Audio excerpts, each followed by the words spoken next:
mendeskripsikan, hanya mengolah data dan menginterpretasikannya itu sesuai dengan data kita yang diperoleh, ya, tanpa mencoba untuk menyimpulkan bagi kelompok yang lebih besar atau populasi. Nah, sedangkan kalau di statistika inferensia, nanti kita akan coba yang namanya mengeneralisasi informasi itu dari sampel untuk populasi. Artinya ingat kita punya parameter, kita punya statistik ya. Statistik itu dari sampel, parameter itu punyanya populasi. Nah, karena punyanya populasi ini kita tidak pernah tahu nilainya, sering kali kita tidak pernah tahu nilainya, maka kita akan menduganya, teman-teman. Ya, atau mengestimasinya. Berdasarkan apa? Berdasarkan data sampel, yaitu si statistik tadi itu. Nah, si statistik ini disebut juga sebagai penduga parameter atau estimator. Kalau kita mau tahu misalnya ya bahwa rata-rata lama sekolah gitu masyarakat di Indonesia itu berapa sih, berapa tahun rata-rata lama sekolahnya? Kalau kita tidak pernah punya datanya, kita tidak mampu melakukan sensus, maka kita sampling ya, mungkin dari beberapa provinsi diambil beberapa orang begitu lalu didata nilai rata-rata lama sekolahnya. Maka rata-rata lama sekolah dari sampel itu disebut statistik. Data itu yang akan kita nanti buat sebagai mewakili nilai populasi gitu ya. Jadi statistik ini juga disebut sebagai penduga parameter. Kita masuk. Nah, ini dia ya. Jadi ini langkah awal teman-teman bagi kita untuk menuju statistika inferensia. Ya, di mana statistika inferensia ini adalah suatu metode untuk penarikan kesimpulan begitu ya atau generalisasi mengenai suatu populasi menggunakan data sampel, di mana dari data sampel ini tuh akan diperoleh yang namanya statistik atau penduga parameter. Ya, kita ingin mengetahui nilai parameter karena kita tidak pernah tahu nilainya, kita duga. Makanya nilai yang kita gunakan untuk menduga itu disebut penduga parameter. Nah, pendugaan parameter nanti akan menggunakan data sampel ya untuk menduga nilai parameter populasi. Parameter populasi itu pada kenyataannya banyak ya. Banyak sekali, bisa apapun gitu ya. Tapi yang akan kita pelajari di sini adalah nanti ada parameter rata-rata yaitu mu ya, ada parameter proporsi atau pi nanti akan kita lihat dan parameter ragam atau ragam populasi. Nah, jadi 3 parameter ini yang kita akan coba duga nilainya berdasarkan metode statistika begitu.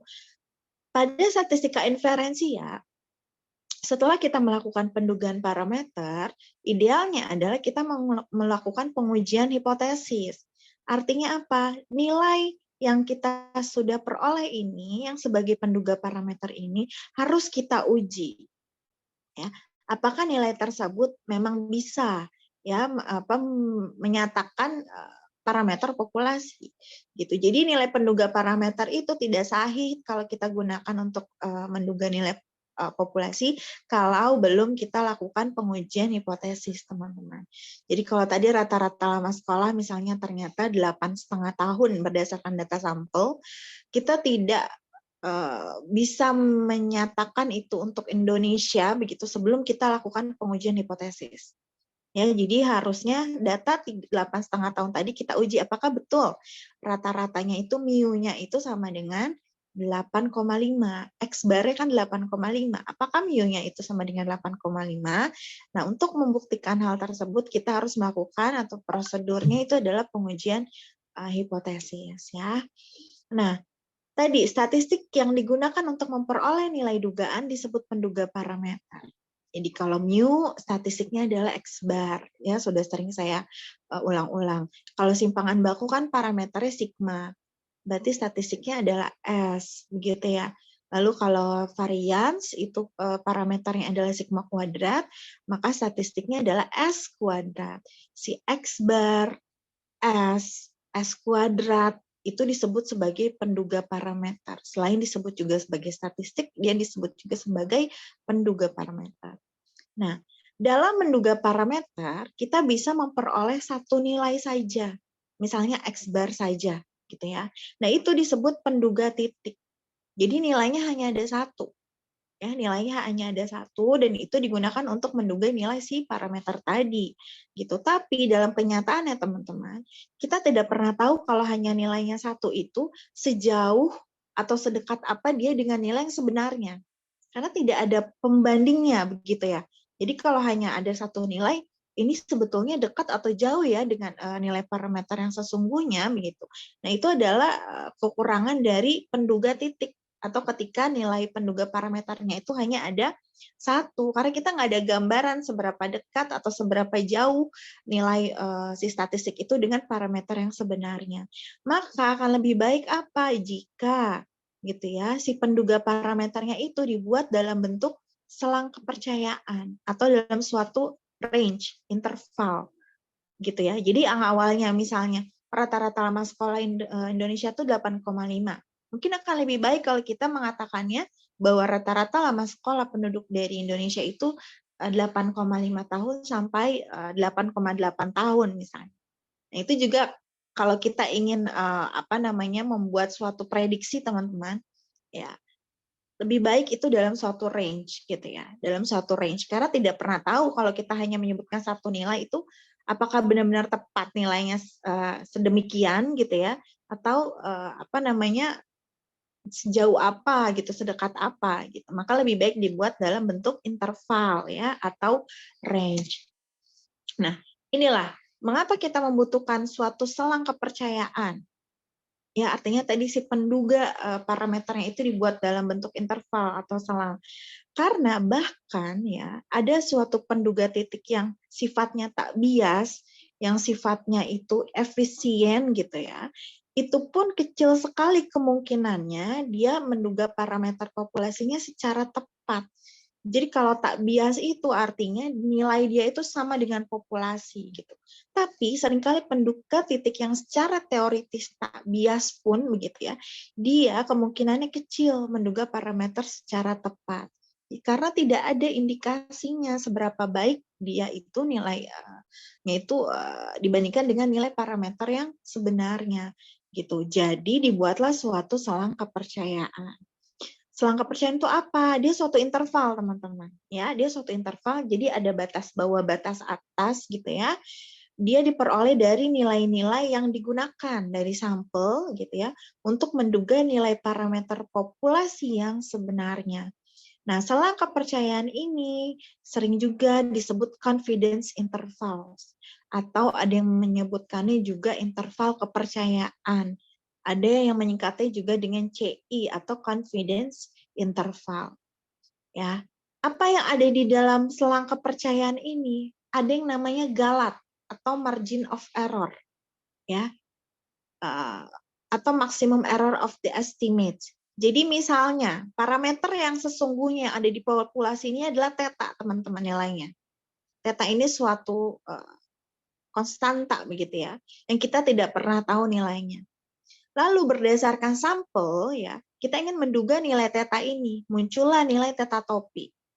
Theta topi ini adalah statistik atau penduga parameter yang akan digunakan untuk menduga nilai theta yang sebenarnya. Ya, seringkali ini tidak pernah sama tepat nilainya, theta topi dengan theta. Pasti ada selisih. Sekecil apapun selisihnya di sini, pasti ada selisih. Selisih antara nilai penduga parameter ini dengan nilai parameter yang sebenarnya itu disebut sebagai galat atau margin of error. Ya, di istilah lain, margin of error ini disebut juga maximum error of the estimate. Jadi kesalahan maksimum dari pendugaan ini disebut margin of error.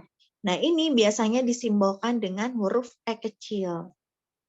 Nah, jadi kalau kita misalnya ya ingin membuat selang kepercayaan, kalau selang kepercayaan artinya kita harus punya tingkat kepercayaannya, teman-teman. Ya, disebut selang kepercayaan 1 minus alfa. 1 minus alfa ini adalah tingkat kepercayaan kita. Ya. Jadi selang kepercayaan 1 minus alfa bagi set si theta ini ya, itu adalah theta topi plus minus si margin of error-nya. Ya, artinya nanti kita bisa cari batas bawahnya dengan mengurangi nilai theta topi dengan error-nya, dan batas atasnya adalah theta topi dengan dijumlahkan dengan error-nya.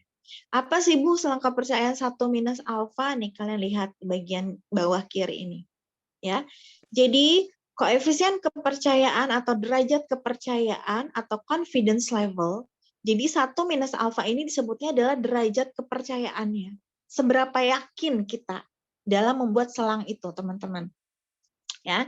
Jadi 1 minus alfa ini disebut sebagai derajat kepercayaan atau confidence level gitu ya, atau koefisien kepercayaannya. Ya, jadi kalau disebut 1 minus alfa artinya peluang ya, peluang sebesar 1 minus alfa gitu ya, itu adalah peluang bahwa selang kepercayaan yang sebenarnya mengandung nilai parameter populasi.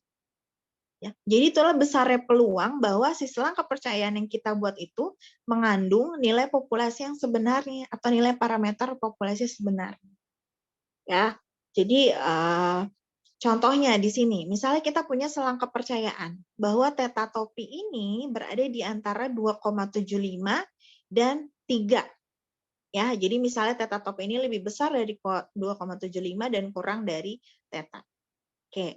Misalnya kita punya alfanya itu adalah 0,05 atau 5%. Maka derajat kepercayaan kita itu adalah 1 minus alfa, teman-teman. Atau 95% tingkat kepercayaan kita. Ya, maka interpretasi selang ini tuh bagaimana ya? Kita percaya 95% bahwa interval dari 2,75 sampai 3 itu mengandung nilai parameter populasi atau mengandung nilai theta yang sebenarnya. Kita percaya 95% bahwa range ini atau interval ini itu mengandung nilai theta yang sebenarnya. Maksudnya adalah misalnya kita milih sampel secara berulang kali, teman-teman, sebanyak 1.000 sampel. Pengambilan pertama, misalnya kita dapat sampel pertama, kita bisa buat nilai selang ini. Ya, kita ambil lagi sampel yang kedua dengan banyaknya 1.000 sampel, kita bisa buat selang ini lagi. Kita ambil lagi sampel yang ketiga misalnya, dengan banyaknya sama 1.000 sampel, kita bisa buat selang kepercayaan ini lagi. Berarti kita punya 1.000 buah selang kepercayaan ya, karena kita ngambil sampelnya berkali-kali gitu kan. Anggaplah 1.000 kali dari 1.000 sampel. Jadi kita punya 1.000 selang kepercayaan. Nah, artinya apa? Kalau kita percaya 95%, teman-teman, maka 950 di antara 1.000 selang kepercayaan tadi itu akan mengandung nilai parameter populasi yang sebenarnya. Bayangkan kalau tadi kita cuma punya penduga titik 1. Kita nggak pernah tahu itu betul atau salah, teman-teman. Tapi kalau semakin tinggi tingkat kepercayaan kita, maka kita semakin yakin bahwa selang itu mengandung nilai parameter yang sebenarnya. Karena dia bentuknya selang. Ya, jadi level 95% ini menunjukkan tingkat kesuksesan dari proses pendugaan parameter. Bisa dipahami sampai sini dulu? Atau ada yang ingin ditanyakan? Silakan.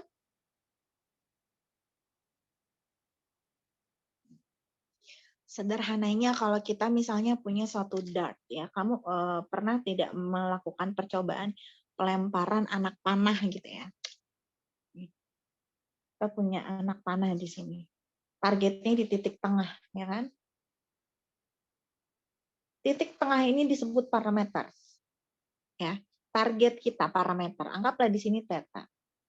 Kita mau lempar anak panah nih. Ya, kita mau lempar anak panah. Kan anak panahnya bisa jatuh di sini ya. Bisa jatuh di sini gitu kan? Bisa jatuh di sini atau sangat dekat di sini segala macam. Ya. Anggaplah kita lempar dia sebanyak 1.000 kali, teman-teman. Ya. Kalau kita percaya 95%, maka ya, 950 kali lemparan itu tepat di sini atau mendekati nilai tetanya. Itu adalah selang kepercayaan. Gitu ya. Jadi analoginya seperti itulah kira-kira. Bisa dipahami?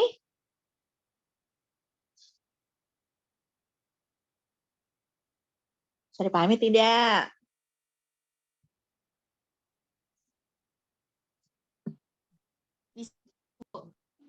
Bisa ya? Oke. Bisa, Bu. Oke. Baik. Itu adalah konsep dari pendugaan atau selang kepercayaan ya, teman-teman. Jadi nanti akan kita kerjakan apa? Yang membuat pendugaan atau membuat selang kepercayaan seperti ini. Dari parameternya itu adalah rata-rata, kemudian proporsi dan juga ragam begitu. Ya. Nah, ini dia ya. Jadi kita akan melakukan pendugaan nilai tengah, pendugaan proporsi, pendugaan ragam. Oke. Pusing ya tabelnya. Jangan pusing dulu. Ya. Jadi dari semua rumus begitu ya. Ini untuk nilai tengah semuanya dirangkum dalam tabel ini. Jadi kalau misalnya kita punya satu buah populasi, berarti mu-nya 1 ya. Di sini. Mu-nya 1. Nilai tengah itu kan mu ya, rata-rata itu adalah mu. Teman-teman, kalau misalnya kita punya satu populasi, kita kembali lagi bahwa distribusi kita adalah normal. Jadi kita berbicara distribusi normal. Ingat bahwa di distribusi normal itu parameternya ada 2. Apa parameter dari distribusi normal?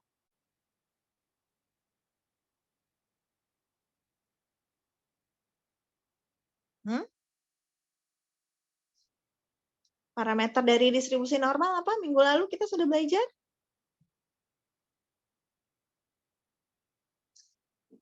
X berdistribusi normal. Parameternya apa di sini? Mu dan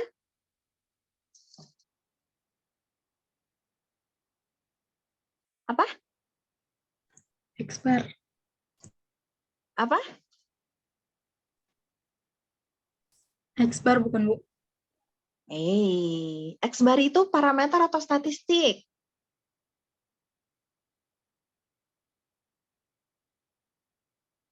Salah baca.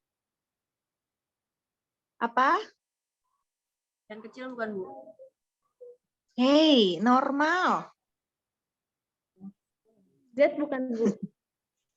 Astagfirullahalazim.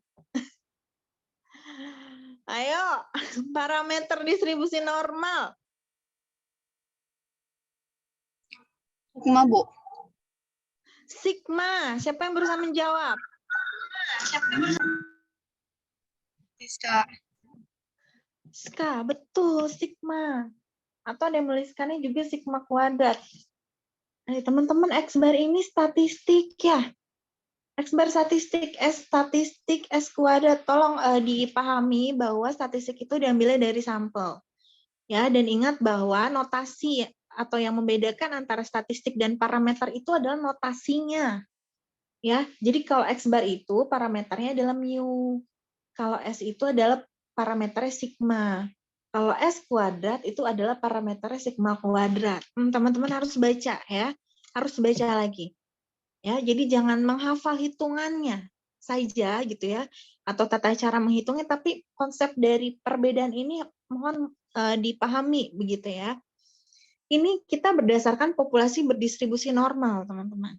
Ya, jadi semua rumus ini itu asumsi pertamanya adalah populasinya semua berdistribusi normal. Kalau populasinya berdistribusi normal, lihat parameternya itu ada 2. Ada rata-rata dan ada simpangan baku atau varians. Rata-rata itu adalah mu. Simpangan baku itu adalah sigma.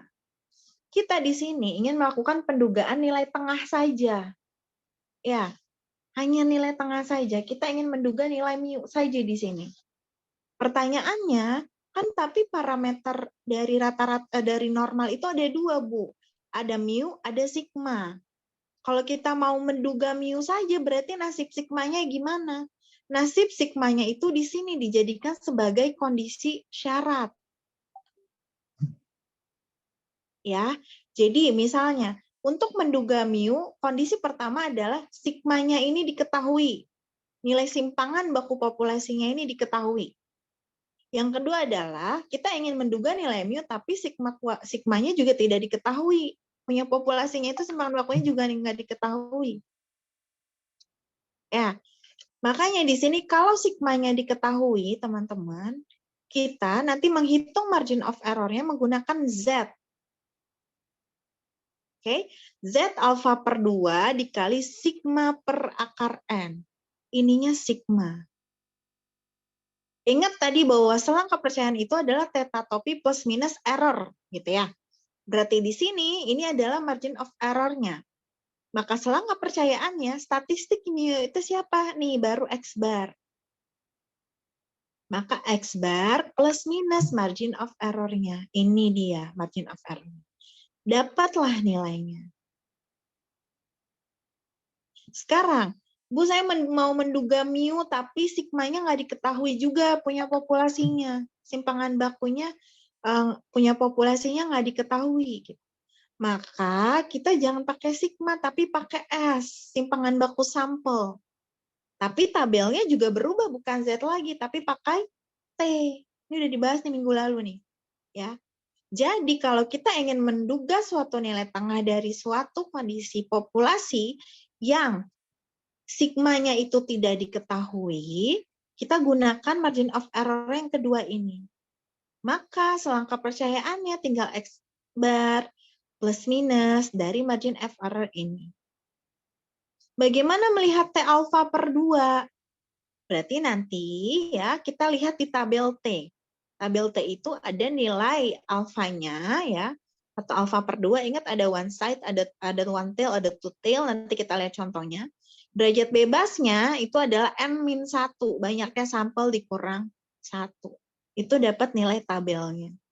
Maka Z yang di sini juga teman-teman, dia yang diketahui adalah nilai peluangnya. Yang kita cari adalah nilai Z-nya, bukan nilai peluangnya. Ya. Di pendugaan parameter, yang kita cari itu adalah nilai Z-nya, bukan nilai peluang Z-nya, bukan. Oke, nanti kita lihat contohnya. Nah, ini kondisi satu populasi. Kalau ini sudah paham, ke bawahnya teman-teman akan paham. Ini masalah perhitungan saja. Ini hanya masalah perhitungan. Ya, kalau dua populasi, bayangkan kalian punya dua populasi. Berarti mu-nya ada 2, sigmanya juga ada 2. Ya, jadi yang kita cari itu bukan selang bagi mu1, mu2, tapi di sini selisihnya biasanya. Jadi nanti selisih atau nilai selang antara mu1 dikurang mu2 gitu. Maka statistiknya X bar 1 dikurang X bar 2. Margin of error-nya, lihat lagi kondisinya. Kalau ada dua populasi, masing-masing punya sigma atau sigma kuadrat. Berarti bisa jadi sigma sama sigma kuadratnya itu dari keduanya diketahui. Ya, oke. Bisa jadi tidak diketahui. Kalau sigma 1, sigma 2 dari populasi itu tidak diketahui, ya teman-teman, kita bisa melihatnya apakah nilainya itu sama atau tidak antara kedua populasinya itu. Ini rumusnya beda-beda. Kalau misalnya sigma 1 dan sigma 2-nya diketahui, kita tetap bisa pakai Z.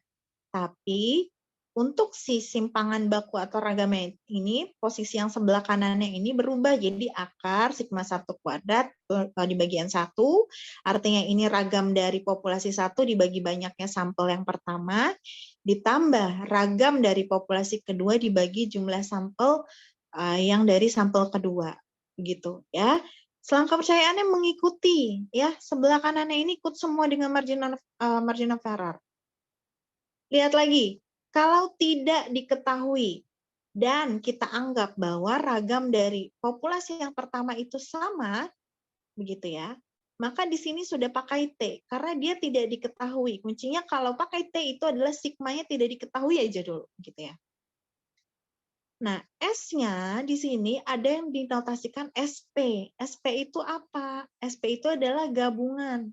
Ya, nilai dugaan gabungan bagi simpangan baku si populasi, ini rumusnya.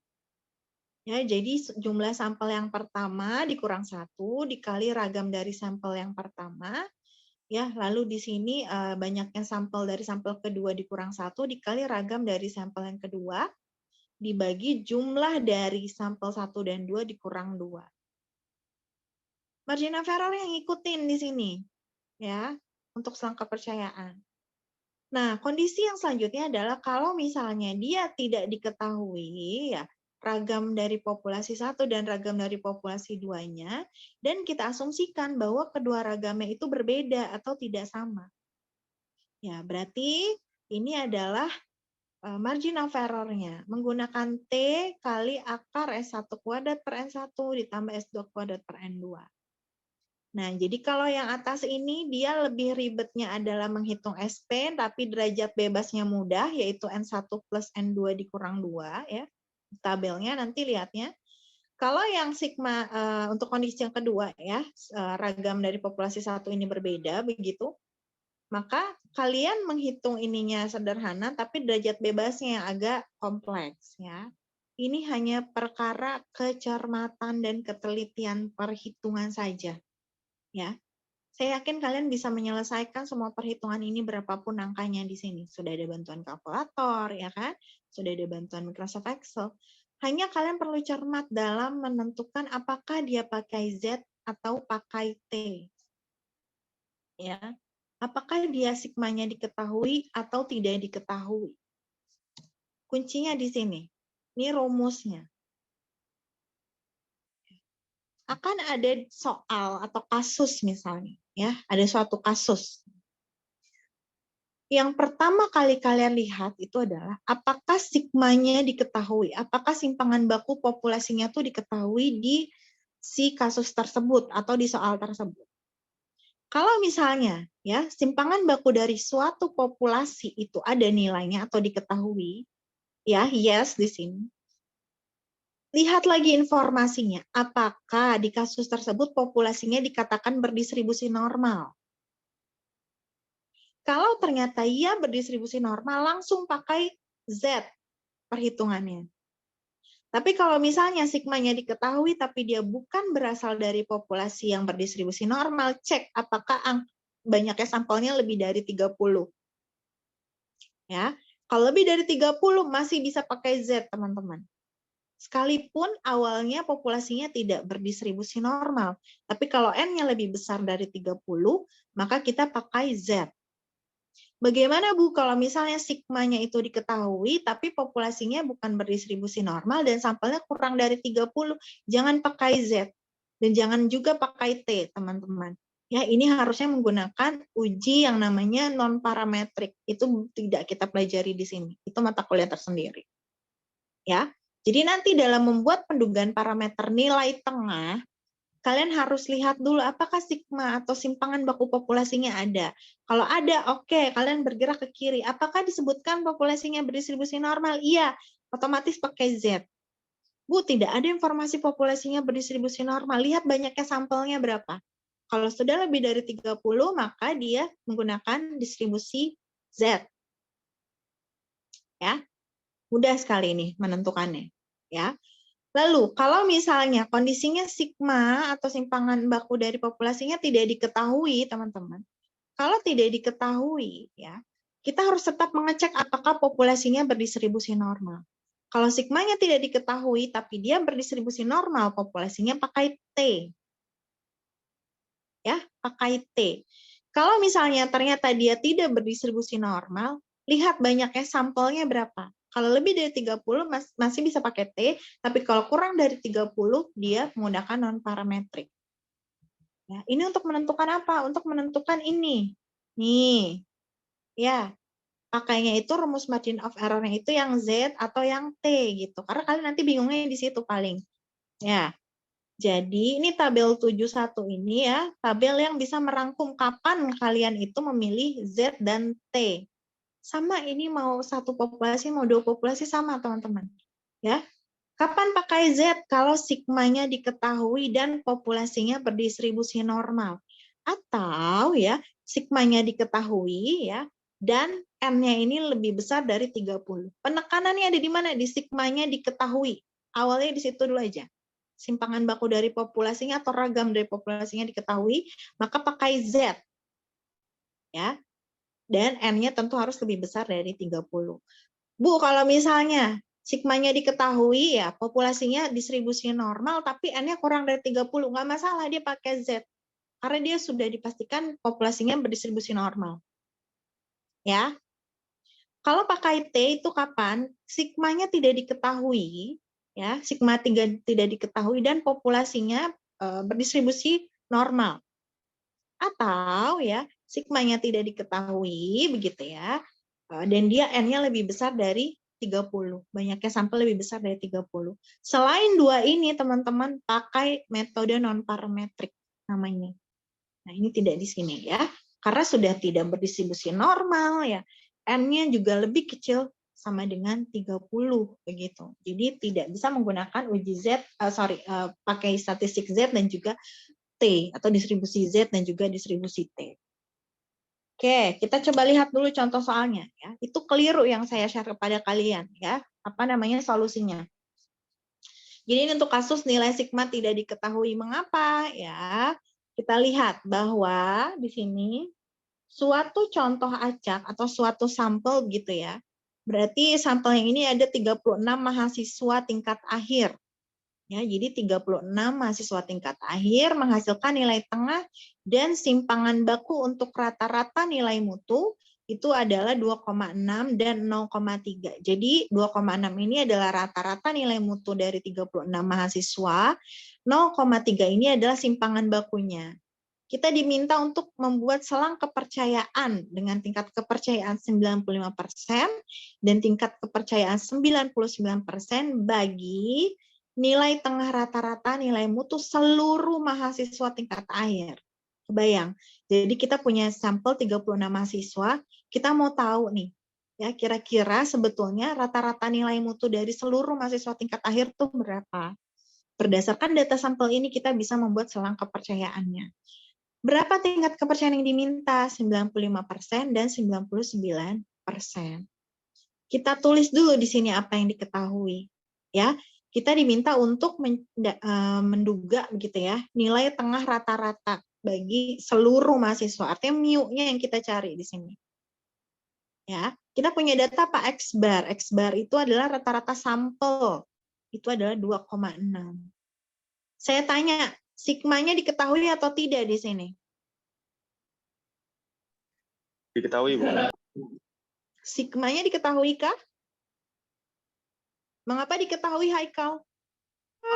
Karena itu simpangan baku. Simpangan baku siapa sigma itu, Haikal? Oh ya, populasi ya? Iya, jadi diketahui atau tidak di kasus ini? Tidak, Bu. Tidak ya, teman-teman ya. Ingat bahwa sigma ini adalah simpangan baku milik populasi, bukan punya sampel. Yang kita tahu di sini 0,3 ini adalah simpangan baku milik sampel kita, yaitu 36 mahasiswa. Ya, maka pertama adalah sigmanya tidak diketahui. Lihat di sini.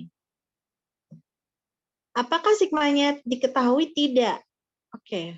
Pertanyaan kedua berarti, apakah populasinya berdistribusi normal? Ada tidak informasi di sini populasinya berdistribusi normal, teman-teman? Tidak, Bu. Tidak ada. Oke, kita lanjut lihat diagramnya ya. Apakah populasi berdistribusi normal? Tidak. No. Lihat, apakah jumlah sampelnya lebih dari 30? Sampelnya lebih dari 30 tidak, teman-teman? Iya. Iya, karena jumlahnya adalah 36. Ya. Berarti gunakan T. Ya, gunakan distribusi T, teman-teman. Jadi, ya di sini kita punya S 0,3, X barnya 2,6. Tadi kita diminta untuk membuat selang kepercayaan 95% aja dulu gitu ya. Artinya 1 minus alfa persennya ini adalah 95%, teman-teman. Berarti 1 minus alfanya 0,95. Alfanya adalah 0,05. Alfanya 0,05, teman-teman. Ingat bahwa dalam membuat selang kepercayaan yang kita butuhkan adalah alfa per 2. Mau pakai Z, mau pakai T, ya sama semuanya adalah alfa per 2. Maka si alfa per 2-nya adalah 0,05 dibagi 2, yaitu 0,025. Nah, jadi luas bawahnya ini 0,025, luas atasnya ini juga adalah 0,025. 1 minus alfa itu adalah wilayah yang tengah. Di sini adalah selang kepercayaannya, yaitu sebesar 0,95. Pakainya T tadi katanya. Berarti yang sebelah kiri ini titiknya ya, itu adalah min T alfa per 2. Yang sebelah kanan titiknya di sini adalah T alfa per 2. Berapa nilainya? kita lihat tabel ya, atau mau pakai Excel juga bisa gitu ya. Kita buka tabel dulu di sini.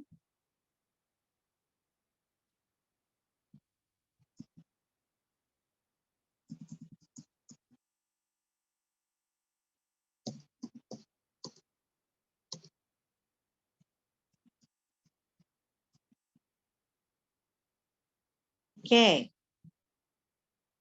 Nih tabel T ya. Lihat.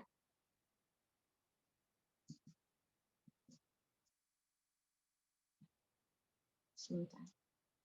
Oke. Kita bisa lihat, misalnya mau pakai alfanya 0,05. Kalau alfanya 0,5, kalau mau pakai alfa 0,5 yang belum dibagi 2, teman-teman. Ya. Derajat bebasnya dulu. Derajat bebasnya berapa? Di sini N-nya adalah 36. Ya. Derajat bebas bagi T ya untuk satu populasi ini adalah N-1. Berarti derajat bebasnya adalah 35. Ya. Adakah 35 di sini? Ada. Oke.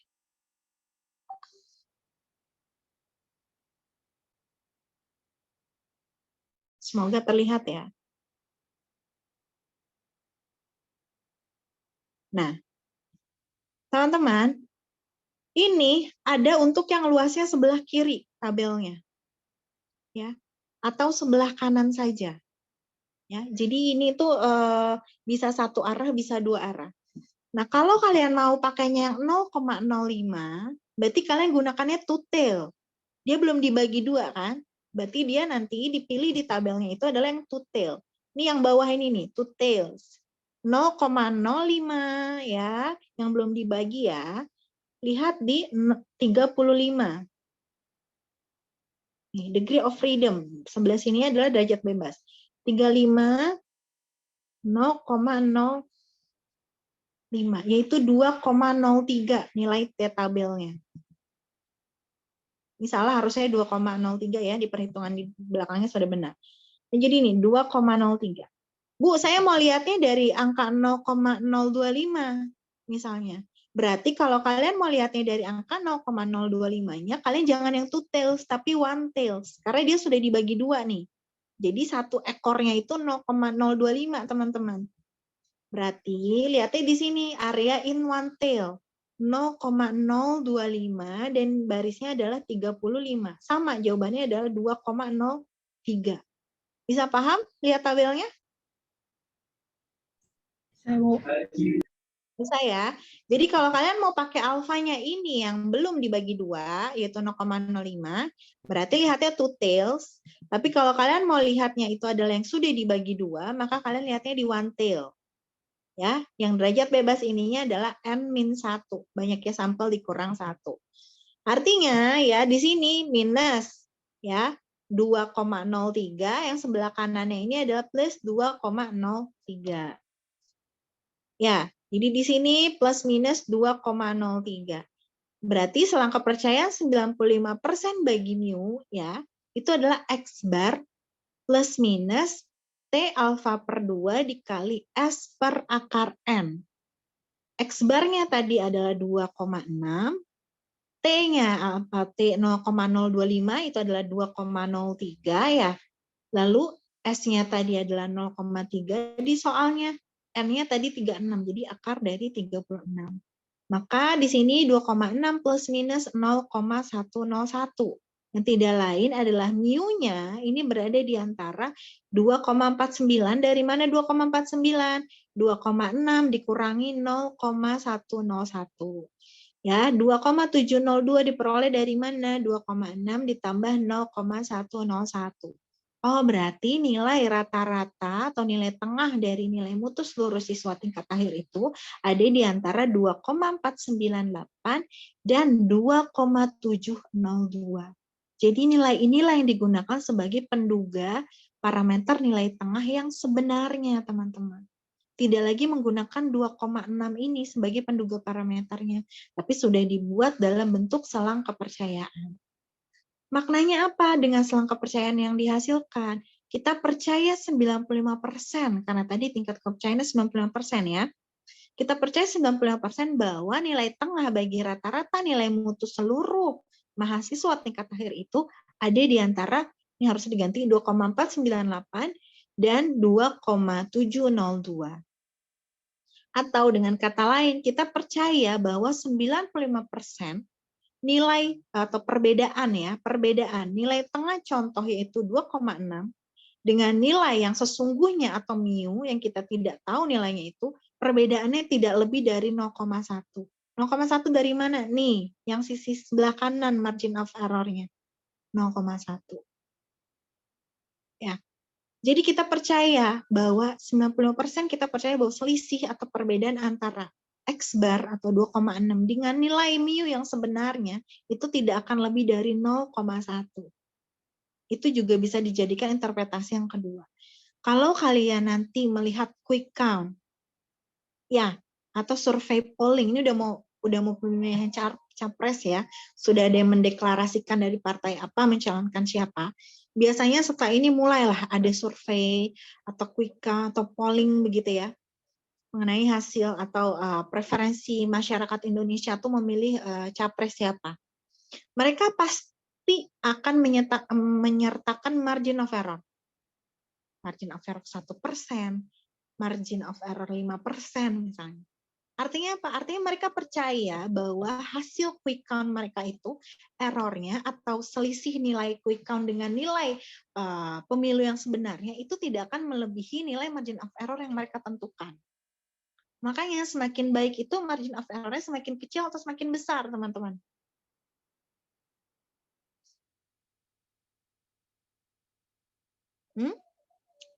Yang diharapkan itu margin of error itu semakin kecil atau semakin besar?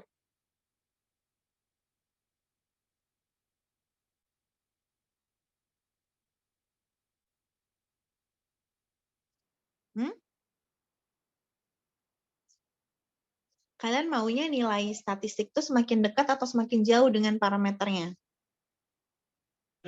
Semakin dekat berarti Semakin dekat. Semakin kecil. Kalau semakin dekat, artinya margin of error-nya diinginkannya semakin kecil atau semakin besar? Semakin kecil. Kecil. Semakin kecil. Ya, namanya juga error ya.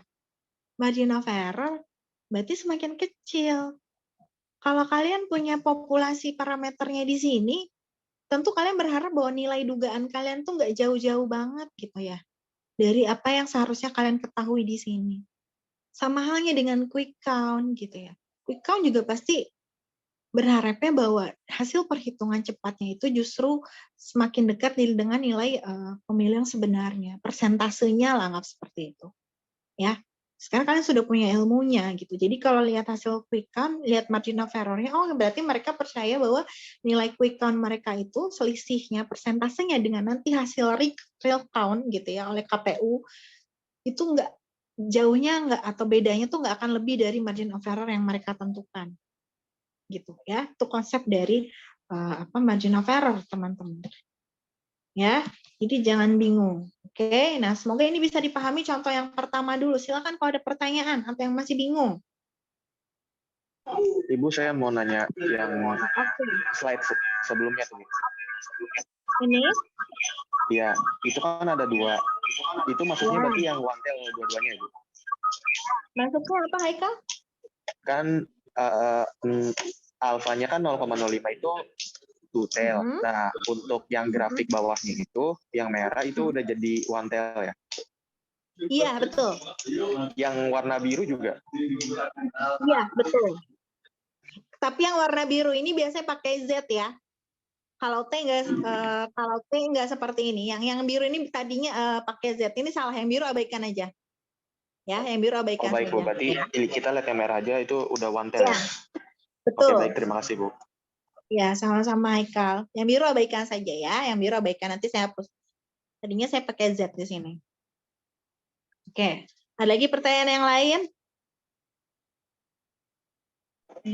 Satu lagi deh, Bu. Iya, apa Haikal? Untuk slide selanjutnya.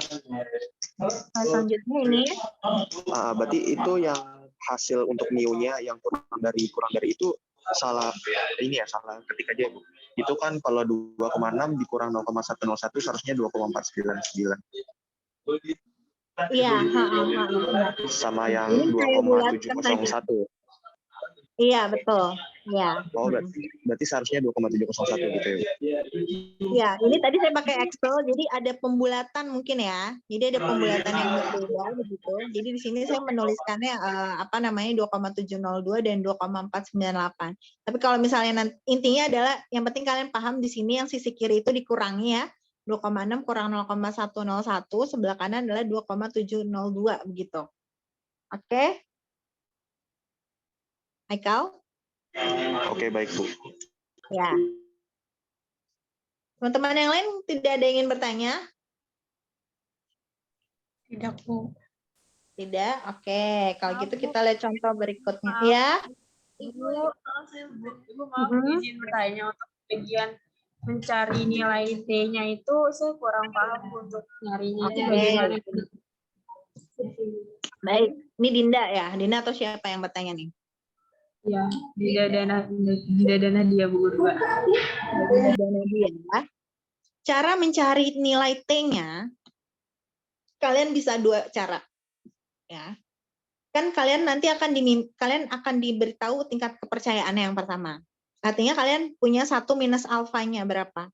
Dari 1 minus alfa ini kalian bisa menentukan alfa kan. Nah, alfa ini ya nilainya itu nanti akan dibagi 2 sebetulnya. Kenapa? Karena kalau selang kepercayaan ada batas bawah, ada batas atas. Ya, jadi kalian punya alfa, kalian juga punya alfa per 2. Kalau alfa per 2 berarti nanti nilai alfa ini dibagi 2. Ya, yang ditanyakan itu kan nilai T-nya. Kalian boleh lihat dari alfanya 0,05, boleh lihat dari alfa yang sudah dibagi 2. Kalau kalian mau lihatnya dari alfa yang belum dibagi 2, yaitu 0,05, berarti belum dibagi 2 nih teman-teman. Maka dia two tails disebutnya. Maka di tabel T ini, kalian lihatnya 0,05 di area in two tails. Nih, 0,05. Pertama ini. Kedua adalah derajat bebasnya, degree of freedom-nya berapa? Degree of freedom di T untuk satu populasi itu adalah N-1. Tadi kita punya banyaknya sampelnya 36, dikurang 1 adalah 35. Oke, berarti 35. Kalian mau pakai 0,05 ini untuk tails, berarti di sini nilainya. 2,03. Itu cara pertama. Cara kedua adalah lihat alfanya adalah alfa yang sudah dibagi 2, yaitu adalah 0,025. Nah, karena sudah dibagi 2, berarti nanti 0,025-nya ada di area in one tail. Karena masing-masing 0,025. Ya, kalau kalian lihat, dia otomatis atasnya adalah one tail-nya, 0,025, teman-teman. Kalau two tails di sininya 0,05, pasti one tail-nya adalah 0,025. Ya, jadi di sini angkanya sama, yaitu 2,03. Bisa dipahami? Dinda, Nadia? Ya, bisa Ibu. Terima kasih. Bisa ya? Ya, sama-sama. Karena akan ada masanya nanti ya, dalam pengujian hipotesis, kalian pakai 0,05-nya itu di one tail tuh bisa. Ya, ini nanti ada di pengujian hipotesis. Atau misalnya nanti ternyata saya minta kalian membuat selang kepercayaan itu adalah 99%. Ya, kalau 99% di sini ya berarti alfanya itu adalah 1%, yaitu adalah 0,01 ya. Alfanya adalah 0,01. Kalau alfanya 0,01, dia belum dibagi 2, berarti di sini nih area two tails. Alfa per 2-nya pasti dibagi 2, yaitu atau one tail-nya itu adalah 0,005. Nah, jadi otomatis atasnya sebetulnya sudah bisa sesuai begitu ya. Tinggal kalian mau lihat yang mana gitu, mau yang di one tail atau di two tails gitu ya. Seperti itu. Oke, semoga jauh lebih dipahami ya dalam menentukan T-tabelnya. Ingat kalau T-tabel itu nggak ada yang cari peluang teman-teman. Justru kita tahu nilai luas daerahnya atau peluangnya begitu ya. Kita diminta untuk mencari T-nya. Kalau distribusi T seperti itu. Kalau distribusi Z kan kalian kemarin sudah pelajari. Dia bisa mencari nilai peluangnya, bisa juga mencari nilai Z-nya gitu ya. Tapi dalam pendugaan parameter yang kita pakai itu adalah Z-nya, bukan nilai peluang Z-nya. Nah, ini ada contoh lain ya. Ini masih sigmanya tidak diketahui ya, teman-teman. Di sini diketahui isi 7 kaleng asam sulfat adalah 9,8, 10,2, 10,4, 9,8, 10 ya, 10,2 dan 9,6 liter katanya. Tentukan selang kepercayaan 95% bagi nilai tengah isi semua kaleng bila si kaleng ini menyebar normal katanya. Jadi kalau asam sulfatnya itu datanya menyebar normal, ya ada data 7 kaleng asam sulfat, jadi dari 9,8 sampai 9,6. Sampelnya 7. Ya, sampelnya 7. Sekarang, ya, dari data ini berarti kita harus cari statistik dulu yang dibutuhkan untuk menduga nilai tengah, yaitu X bar pertama. Ya, X barnya dapat nih rumus rata-rata hitung biasa, yaitu dapat 10 nilainya. Simpangan baku sampelnya ya, gunakan rumus yang sudah kalian peroleh ya di pertemuan kedua atau ketiga begitu. Ya, ini nilainya 0,283. Sekarang pertanyaannya, simpangan baku populasinya diketahui atau tidak?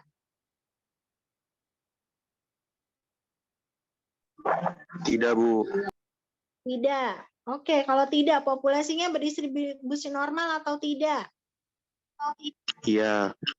Ya, karena di sini disebutkan bahwa semua kaleng itu menyebar normal. Jadi ya, si populasinya berdistribusi normal, tapi sigmanya itu tidak diketahui. Mana tadi diagramnya? Nah, ya, sigma diketahui? Tidak. Oke, apakah populasinya berdistribusi normal? Yes, dia langsung ke bawah, teman-teman. Pakai T. Sekalipun N-nya tadi kurang dari 30 ya. Tapi kalau sudah populasinya diketahui berdistribusi normal, langsung pakai T. Sehingga sama pengerjaannya ini juga pakai distribusi T. Alfanya 0,05, berarti harusnya nilai T-nya sama dengan yang tadi ya. Ini M-nya 6. N-1-nya 6. Derajat bebasnya berbeda. Nah, di sini saya berikan petunjuk. Maka di halaman 754 atau tadi di tabel T ya, kalian lihat alfanya 0,05 ya ditulis, N-1-nya 6 begitu ya. Dapat nilainya adalah 2,447. Oke, 2,447. Maka nilai T-nya, T alfa per 2-nya itu adalah 2,447. Udah ya. Tinggal substitusikan ke dalam perhitungan selang kepercayaan bagi si rata-rata. Nah, ini interpretasinya coba nanti kalian lihat di slide sebelumnya ya, untuk lebih lengkapnya begitu. Nah, kalau datanya seperti ini, raw data namanya ya, artinya kalian harus menghitung dulu secara manual ya. X barnya berapa, simpangan bakunya juga berapa. Bu, saya nanti kalau ujian ada data banyak gimana? Ya hitung ya. Makanya saya tidak masalah kalau kalian bawa laptop untuk perhitungan menggunakan Excel. Ya, untuk UTS itu saya tidak masalah.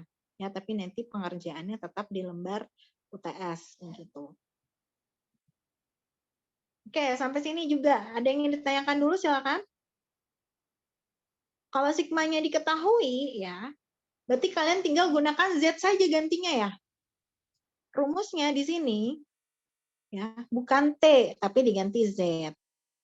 Ya, S-nya diganti sigma. Sebagaimana diketahui dalam soal, nanti simpangan baku populasinya berapa. Cara menentukan nilai Z-nya mudah. Misalnya, ya, anggaplah ini sama 0,05 ya. Maka Z-nya itu adalah Z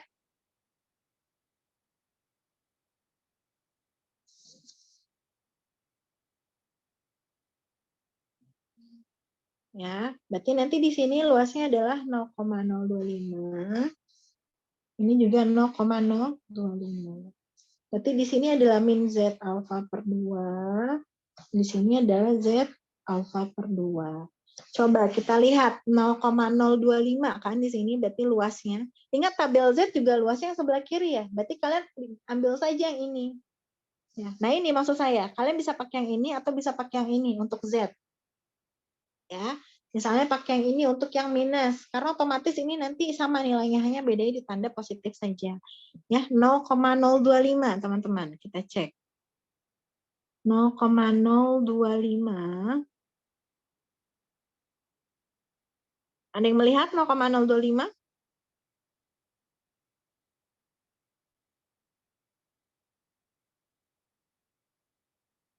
Nih, kelihatan nggak? Kelihatan, Bu. Kelihatan ya? Nah, ini 0,025 ya. Berarti dia Z-nya adalah min 1,96. Tuh, teman-teman. Kalian telusuri ke kirinya berapa? Min 1,9, ke atasnya 6 ya. Berarti di sini Z-nya adalah min 1,96. Yang ini udah pasti adalah 1,96. Begitu ya. Berarti nanti di sini kalian ganti 1,96. Ya. S-nya diganti oleh sigmanya di soal berapa simpangan baku populasinya. Dapat nilainya. Bedanya hanya di situ saja. Maka kata saya perhitungannya pasti kalian mudah ya. Hanya bagaimana membedakan kapan pakai Z, kapan pakai T. Itulah yang harus teman-teman pahami. Ya, jadi kalau lupa cara melihat nilai Z-nya seperti ini ya. Tinggal dicari di tabel isinya luasnya berapa begitu, lalu telusuri bagian baris dan kolomnya nilainya berapa. Ya, jadi tidak ada one tell to tell di dalam tabelnya. Oke, aman ya untuk nilai tengah ya. Nah, kalau pendugaan proporsi ini tidak serumit yang sebaran atau menduga nilai tengah ya atau mu. Jadi kalau proporsi biasanya kalau untuk contoh atau sampel proporsinya itu dinotasikan oleh P. Ibaratnya statistiknya P. Kalau tadi kan X bar ya. Kalau proporsi statistiknya itu adalah P. Nah, dia merupakan penduga titik bagi P.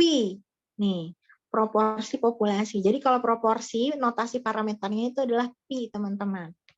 Dan ini ya kembali lagi dalam percobaan binomial di mana ya distribusi binomial ini parameternya adalah M dan P begitu. P ini apa? P itu adalah X per N, proporsi ya, X per N. X itu apa? Banyaknya keberhasilan dalam N kali percobaan atau N kali ulangan. Ini harusnya X nih. X distribusi binomial. Ya. Nah, jadi perlu kalian ketahui bahwa teman-teman, untuk N yang jumlahnya cukup besar ya, ketika sampelnya itu sangat besar begitu, nanti si proporsi contoh ini teman-teman ya, itu akan menghampiri sebaran normal. Si P-nya itu yang awalnya binomial, ini benar ya. P ini yang awalnya binomial begitu ya, dia akan menghampiri sebaran normal ketika sampelnya itu ditambah terus-menerus sampai jumlah yang besar. Kalau dia berdistribusi normal, berarti si P ini punya rata-rata dong. Punya rata-ratanya adalah tetap P. Dan ragamnya itu adalah P dikali 1 min P per N. Atau di sini rata-ratanya adalah P. Jadi, margin of error-nya ya, kalau kasusnya satu populasi, dia pakai Z. Ya, pakai Z. Ingat, varians dari binomial itu kan PQ, NPQ ya binomial itu ya. Tapi kalau misalnya untuk di pendugaan parameter di sini ya, karena ternyata si P ini berdistribusi normal nantinya, jadi P dikali 1 min P dibagi N begitu ya, maka kita gunakan di sini akar dari PQ per N. Ini kan P ini bisa P gitu ya, 1 min P ini bisa Q gitu ya, jadi PQ per N. Oke, ini adalah margin of error-nya. Berarti nanti selang kepercayaannya apa? P plus minus Z alpha per 2 dikali PQ per N. Ya, ini tinggal di plus minus margin of error-nya. Kalau dua populasi, berarti nanti di sininya ada P1Q1 di bagian 1, P2Q2 di bagian 2. Ya, selang kepercayaannya bukan lagi P, tapi P1 min P2. Ya, di mana Q1 itu 1 min P1, Q2-nya adalah 1 min P2. Ini ada contoh soalnya, coba dikerjakan ya. Jadi dari suatu contoh acak ada 1000 rumah di sebuah kota katanya. Ditemukan bahwa 629 rumah menggunakan pemanas gas alam.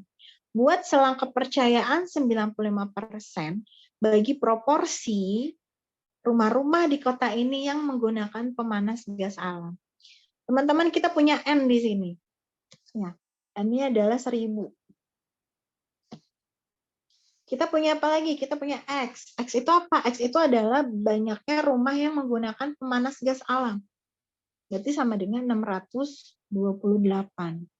Kita diminta untuk membuat selang kepercayaan 95% bagi si P. Berarti di sini kita harus cari apa dulu? P-nya. P itu apa tadi? X per N.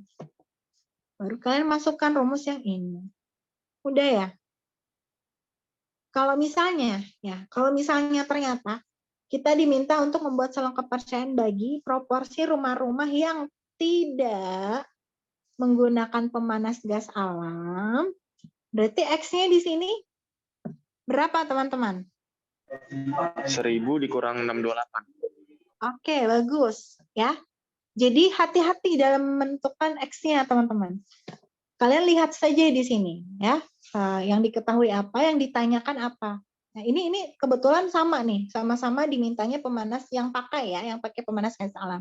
Tapi bisa saja nanti yang diketahuinya misalnya berlawanan atau yang ditanyakan yang berlawanan. Ya, jadi harus hati-hati. Oke, kalau yang soal nomor 2 ya, ini suatu studi untuk menduga proporsi penduduk suatu kota dan penduduk di sekitar kota. Jadi populasinya ada 2 nih. Ada penduduk di kota, ada penduduk di sekitar kota. Kalian boleh definisikan dulu tuh populasi 1 misalnya penduduk kota. Populasi 2 adalah penduduk di sekitar kota, gitu ya. Di mana ya mereka ya itu diduga untuk nilai dugaan proporsi penduduk kota sama di sekitar kota itu yang menyetujui pembangunan pembangkit listrik tenaga nuklir di daerah tersebut. Jadi ada suatu wilayah ya, ada penduduk di kota dan ada di sekitarnya.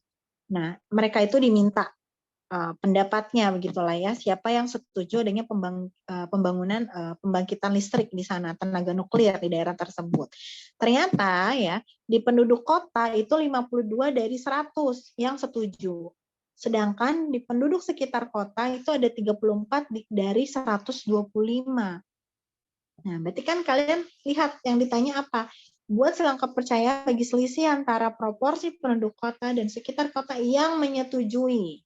Berarti ini sudah sinkron ya, sama-sama yang menyetujui. Berarti kalian harus cari di sini. P1 cari P2. Ya.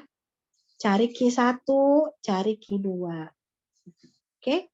P1-nya berarti tadi sudah jelas. 52 dibagi 100. P2-nya 34 dibagi 125. Nah, ini mulai nih. Tingkat kepercayaannya berubah nih. Biasanya yang umum tuh 90%. 95%, 99% gitu ya. Tapi bisa saja suatu saat misalnya kalian dimintanya adalah 96%, teman-teman. Kalau 96% berarti alfanya 4%. 4% ini pakai Z ya. 4%. 4% dibagi 2, 2%, 0,02. Cari tuh di tabel Z 0,02 ya.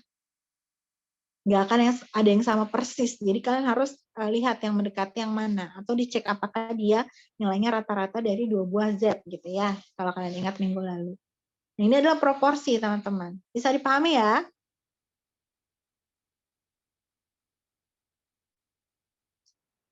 Nanti coba kerjakan ya. Coba kerjakan posting di grup. Nih, kerjakan. Seperti biasa. Saya senang sekali kelas A aktif-aktif mahasiswanya ya. Mengerjakan soal banyak sekali begitu ya. Nambung nilainya banyak gitu. Jadi saya senang sekali. Tapi masih ada yang lupa ya beda statistik sama parameter. Sedih saya ya. Karena sudah aktif mengerjakan soal tapi masih lupa bedanya statistik sama parameter. Oke, nggak apa-apa ya sambil belajar. Nah, ini yang terakhir teman-teman. Ya, ini yang terakhir adalah pendugaan ragam begitu ya. Nah, ragam ini agak lebih kompleks ya. Jadi nanti kita pakai yang namanya sebaran C kuadrat, nambah 1 tabel lagi ya. C kuadrat. Coba sampai sini dulu ada pertanyaan tidak sampai proporsi? Bu, ini sedikit masih bingung. Kalau berarti untuk pendugaan parameter itu untuk kayak yang sampelnya gitu ya. Kalau ini kan proporsi berarti lebih ke datanya dari data-data populasi gitu ya, Bu? Kalau misalnya untuk yang proporsi, ya ini juga sebetulnya data sampel, Haikal. Ya, ini juga data sampel sebetulnya. Ya, jadi si P, si Q, ini tuh berdasarkan sampel sebetulnya. Ya, jadi apa namanya, sebetulnya ini anggapannya sampel ya. Ini mungkin kurang informasi di sini saja, tapi sampel. Semua dalam pendugaan parameter itu, teman-teman, datanya adalah data sampel. Karena kita ingin menduga populasi. Kalau kita tahu data populasinya, ya berarti kita tidak perlu lagi menduga karena datanya sudah ada, kan gitu logikanya. Tapi sesungguhnya gitu ya, semuanya itu baik proporsi maupun nilai tengah semuanya harus dari data sampel. Jadi ini juga sebetulnya untuk nomor 1 kan jelas ada contoh acak di sini ya. Artinya 1000 rumah ini juga merupakan sampel. Mungkin di nomor 2 ini ada yang ambigu karena seolah-olah penduduk kota ini ada 100 orang gitu dan penduduk sekitar kota ada 125 gitu ya. Padahal ya seharusnya di sini 100 di sini bukan menyatakan total penduduk kota tapi 100 dari seluruh total penduduk kota. 125 juga ini adalah 125 dari total penduduk di sekitar kota. Makanya di sini notasinya adalah N kecil. Kalau N kecil ini sampel. Ya, jadi seluruhnya dalam pendugaan parameter itu sampel Haikal perhitungannya. Jadi proporsi yang ya, jadi P1, P2 ini juga atau P itu adalah proporsi sampel ya, bukan populasi sama. Kalau kita udah tahu seluruh data populasi, kita nggak harus lagi menduga nilainya gitu ya. Artinya kita sudah bisa melakukan sensus. Pendugaan parameter ini kan kita lakukan ketika kita tidak pernah tahu nilai parameter yang sebenarnya berapa. Ya. Oke. Saya rasa mungkin materi sebelum UTS sampai sini saja ya, sampai proporsi dulu aja. Teman-teman ya. Jadi ragam ini nanti saja, kalau kalian mau baca silakan ya. Tapi fokus saya sampai sini aja dulu, proporsi ya. Jadi untuk pendugaan parameter rata-rata dan atau nilai tengah dengan proporsi. Sepertinya cukup sampai sini. Bisa dipahami semuanya? Silakan kalau ini mau dibaca ya. Tapi saya rasa sampai proporsi saja untuk kalian ya. Sudah cukup. Oke, ada yang ingin ditanyakan lagi teman-teman terkait pendugaan parameter? Bingungnya di mana kira-kira kalau ada yang bingung? Kalau nilai jadi perbedaan pendugaan parameter dan pendugaan proporsi itu lebih dititik beratkannya di mana ya, Bu? Gimana? Pendugaan parameter dan pendugaan proporsi? Iya, perbedaan yang mencoloknya itu di mana ya? Haikal, pendugaan parameter itu termasuk di dalamnya nilai tengah dan proporsi. Ya, kita punya parameter. Parameter kita dari suatu populasi ya.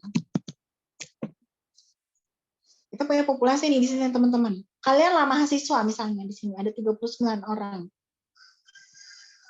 Atau 139 lah biar kelihatan banyak ya. Dari sini kita bisa ambil atau bisa cari namanya nilai tengah. Yang mana dia adalah mu. Dari populasi ini kita bisa dapetin proporsi. Proporsi itu apa? Pi notasinya. Ini parameter. Kita nggak bisa nih dapetin nilai mu sama pi ini karena keterbatasan sumber daya dan lain sebagainya. Kita nggak bisa nih ya meneliti 139 orang. Artinya kita coba duga pakai siapa X bar. Pi pakai siapa? Pakai P. Ini tapi penduga titik kalau kayak gini cuma satu nilainya kan ya. Kalau cuma satu nilainya tadi tidak disarankan. Yang disarankan itu adalah yang bentuk selang kepercayaan, yaitu X bar plus minus error atau margin of error. P plus minus margin of error juga. Oke. Ya, jadi kalau tadi pertanyaannya, apa perbedaannya pendugaan parameter dan proporsi? Ya, proporsi ini juga parameter, Haikal. Jadi yang bisa kita duga itu bisa menduga nilai tengah, bisa kita duga juga proporsi. Kalau pertanyaannya adalah perbedaan ya dalam mengenali kasus itu mudah sekali. Kalau ciri-ciri penduga selang bagi nilai rata-rata atau mu, pasti dia akan diketahui mu ya atau rata-rata sampel begitu. Dan simpangan baku sampel. Simpangan baku populasi ini bisa diketahui bisa tidak. Itu sudah pasti nilai tengah ditanyanya. Kalau proporsi yang ditanya, ya tentu dia akan lebih condong, soalnya adalah pasti akan ada di sana ya perhitungan untuk proporsi sekian dari sekian, sekian dari sekian. Tidak ada informasi simpangan baku tuh nggak ada di dalam proporsi, itu nggak ada. Pasti contoh soalnya seperti ini. Ya, jadi tergantung nanti kasusnya seperti apa, dan saya rasa ini mudah dipahami ya kalau kalian contohnya. Beda sekali antara nilai tengah dengan proporsi ini. Beda sekali ya. Kalian bisa mengenali begitu. Jadi parameter itu bisa nilai tengah, bisa populasi, bisa ragam gitu ya. Seperti itu ya. Proporsi bagian dari parameter. Jadi jangan dianalogikan, jangan dipahami bahwa parameter itu hanya nilai tengah. Salah ya.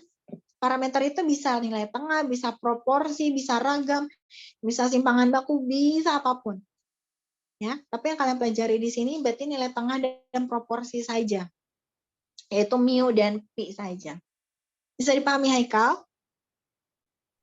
Iya, siap, bisa Bu. Terima kasih. Teman-teman yang lain, silakan yang masih bingung.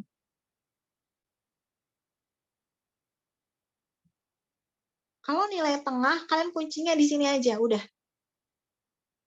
Ya, kalau nilai tengah kalian ingatnya diagram ini aja udah. Ya, diagram ini aja. Mau 1 atau 2 populasi ya, sama teman-teman. Ya, kalau nanti kasusnya 2 populasi, kalian cari nilai penduga selisihnya. Karena ada 2 populasi, berarti ada X bar 1, ada X bar 2. Lalu lihat ininya, apa namanya, sigmanya diketahui atau tidak. Kalau diketahui nilainya sama atau tidak antara 2 populasi itu. Karena rumusnya berbeda. Nanti saya berikan soal latihan lagi ya. Untuk kalian cek. Minggu ini saya cek semua soal latihan yang sudah kalian kerjakan ya. Untuk saya review sebelum kalian UTS. Biasanya sebelum UTS ini saya memberikan soal latihan gitu ya. Dari awal sampai akhir. Atau dari pertemuan yang POBA acak ya. POBA acak biasanya, POBA acak sampai akhir begitu. Untuk memantapkan pemahaman kalian gitu. Nah, tapi minggu depan kalian sudah sudah UTS ya. Minggu depan kita luring insya Allah UTS. Jadi nanti bisa kalian coba sampai sebelum UTS begitu. Kira-kira kesulitannya di mana gitu ya. Kebingungannya di mana. Yang bisa kalian tanyakan lah seperti itu. Ada mahasiswa yang bahkan sampai mau UTS misalnya hari ini UTS, paginya masih WhatsApp saya. Bu, ini tuh maksudnya gini ya. Jangan sampai seperti itu ya. Tidak akan saya jawab. Ya, ini saya tegaskan di sini ya. Jadi kalau sudah sudah sampai UTS begitu, ibaratnya udah harus tanding gitu ya. Udah nggak bingung lagi nih. Udah harus yakin sama pemahaman kalian masing-masing ya. Begitu juga dengan tugas. Coba dicek ya, apakah kalian sudah mengumpulkan tugas sampai yang sebelumnya harusnya dikumpulkan sebelum UTS, apakah sudah terkumpul semua? Ya, saya baru tugasnya 1 kan, hanya untuk yang statistika deskriptif gitu ya. Nanti saya coba pertimbangkan apakah yang soal latihan sebelum UTS semuanya itu ya, materi semuanya itu saya jadikan tugas untuk kalian, karena agar kalian jadinya berlatih. Karena mungkin yang mengirimkan jawaban soal latihan hanya beberapa kan. Jadi nanti agar kalian berlatih begitu, benar-benar bertemu kasusnya di situ. Nanti pada saat UTS kalian nggak bingung gitu ya, nggak kaget. Ada pertanyaan dulu sampai sini, silakan. Sudah tidak ada? Baik ya. Nanti PPT yang terupdate ini akan saya share kepada kalian karena tadi ada yang salah perhitungan ya. Nilai soal latihan yang menduga nilai rata-rata populasi. Kalau nanti dalam pengerjaannya atau dalam memahami ini masih ada yang bingung, coba tanya saja, jangan ragu-ragu ya teman-teman, demi kebaikan kalian juga. Jadi kalau bingung dibagi-bagi sama temannya ya, jangan dipendam sendiri, jangan tertinggal sendiri seperti itu. Apakah Dinda hari ini hadir? Ini kelas A ya? Iya Bu, ini kelas A. Oke. Adinda sudah tidak hadir ya, Dwi?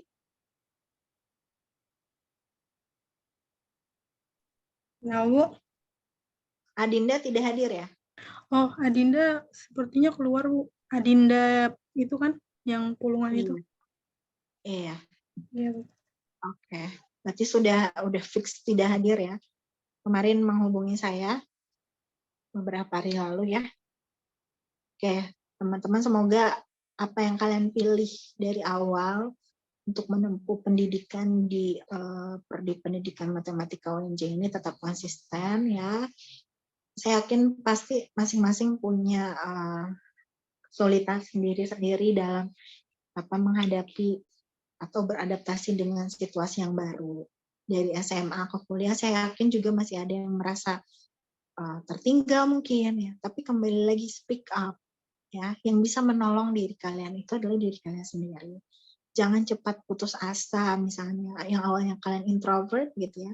Pada saat masuk bangku kuliah, kalian harus lebih aktif ya, berteman dengan siapapun, ya, memperluas jaringan, tantang diri kalian, misalnya ikut organisasi, misalnya ikut ya, organisasi banyak sekali, mau di tingkat prodi, mau tingkat fakultas atau universitas, dan ikut UKM ya, kembangkan diri kalian. Ini kakak-kakak kalian ada yang bagian dari tim tari luar biasa ya, udah tampil di konferensi internasional gitu yang diadakan oleh fakultas. Tantang diri kalian untuk di luar zona nyaman kalian. Ya, jadi kalau misalnya kalian mulai kurang nyaman dengan kondisi yang ada di kampus, cari kenyamanan kalian gitu. Apa yang bisa membuat kalian nyaman? Ya, jadi kalau kita merasa masalah kita paling berat, ya pasti ada kok yang punya masalah lebih berat lagi gitu ya. Ingat perjuangan orang tua ya, kita nggak pernah tahu kalian bisa kuliah itu perjuangan orang tua seperti apa. Mungkin nggak ada yang tahu kan, orang tua nggak mungkin mau nunjukin kesulitannya di depan anak-anak yang disayangnya gitu ya.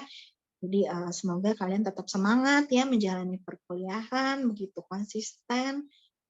Ingat apa yang ingin diraih dan bayangkan kalau udah lulus kalian mau jadi apa. Pasti termotivasi ya. Jadi tantang diri kalian untuk ikut organisasi, ya, berteman dengan yang lebih banyak lagi gitu ya. Rasa ingin tahunya digali lagi. Oke, jadikan kampus sebagai tempat yang nyaman untuk pengembangan diri kalian juga. Oke, saya yakin kalian anak-anak sekarang kreatif sekali, punya rasa kepo atau antusias yang tinggi gitu ya. Jadi tantang itu ke dalam hal-hal yang positif. Oke, itu intermezzonya ya Las, yang ini ya. Jadi kalian nanti akan kuliah lagi, tetap semangat ya teman-teman semuanya. Minggu depan kita UTS, bagaimana teknisnya, coba nanti kita bahas di grup saja ya. Silakan kalian beristirahat, terima kasih banyak atas perhatiannya. Jangan lupa untuk mengisi absen, untuk Dwi jangan lupa mengisi form monitoring. Semoga apa yang kita pelajari hari ini bisa bermanfaat bagi saya, bagi kalian juga, dan nanti diaplikasikan dalam dunia nyata, begitu ya. Dan bisa di-share juga ke teman-teman yang lain. Oke, saya tutup perkuliahan hari ini. Wassalamualaikum warahmatullahi wabarakatuh. Selamat siang semuanya. Terima kasih, Bu. Salam.